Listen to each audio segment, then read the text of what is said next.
So my name's George Daniel Tylant. I run the Center for Human Rights and Environment. It's an organization that was based originally in Argentina, and we moved to the United States about 3.5 years ago. For many reasons, it had to do with personal safety and some persecution that we had to face because of some of the industries that we're engaged on. So the issue that brings us together today is fracking. And fracking, as we know, is a very controversial activity that's happening mostly in the United States, but there are many efforts around the world to begin to frack.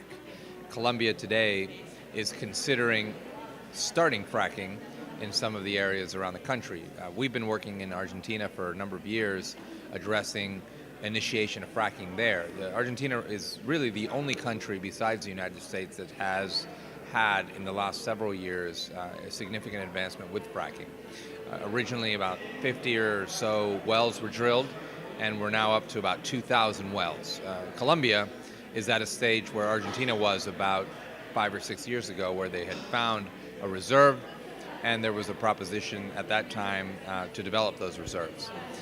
What we have learned since that time is basically that fracking has succeeded, if we want to call it succeeded, for a number of reasons in the United States. It really had to do with speculation coming from financial sectors willing to invest in high-risk petroleum extraction activity.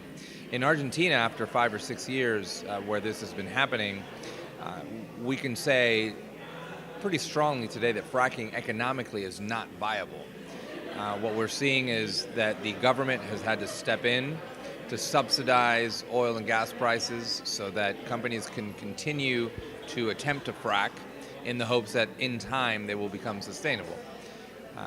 In Colombia, there is an attempt now to do the same thing that occurred in Argentina, and Mexico actually has recently also gotten underway in a similar process.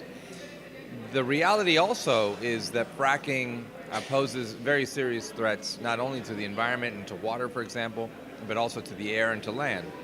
Now, these are the costs that go along with the activity.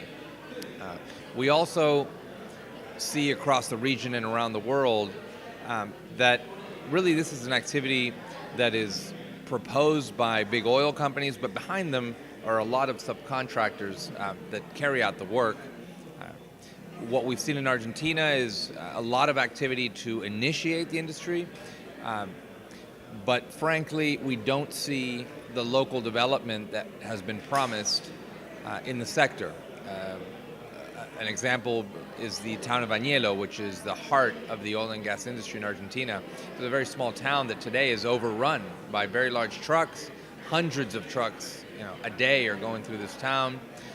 A lot of temporary housing. Housing prices have gone up exponentially to provide housing to foreigners that are coming in to do the activity.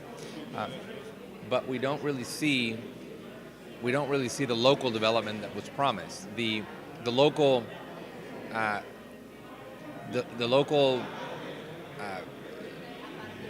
sex trade building is basically a prostitute house, which is illegal, is larger than the local hospital. If a woman who is pregnant and wants to have a child, she has to travel 150 kilometers to the nearest hospital. Unfortunately, we have not seen the development that was promised from the industry. I think Colombia is in a similar situation to Argentina several years ago, and today there is even an attempt by certain parties to prohibit the activity in the country, as has happened in other countries like France, like Germany, Ireland, and others, and many states, for example, in the United States, which have banned the activity because of the dangers and the risks that it proposes. So what we're seeing here is a debate that is really just starting about whether or not to let fracking in. Ecopetrol, which is the national petroleum company, wants to explore fracking. They certainly don't have the capacity to do so, so they would also rely on foreign technology and foreign participation to make fracking work to the extent that it could in Colombia. We also are very concerned about the natural resources in Colombia, the lush greenery, the water resources. This is what identifies Colombia as a country and as a people. Fracking, in our view, is putting this at risk, and we don't see a viable future for the country in pursuing this type of energy.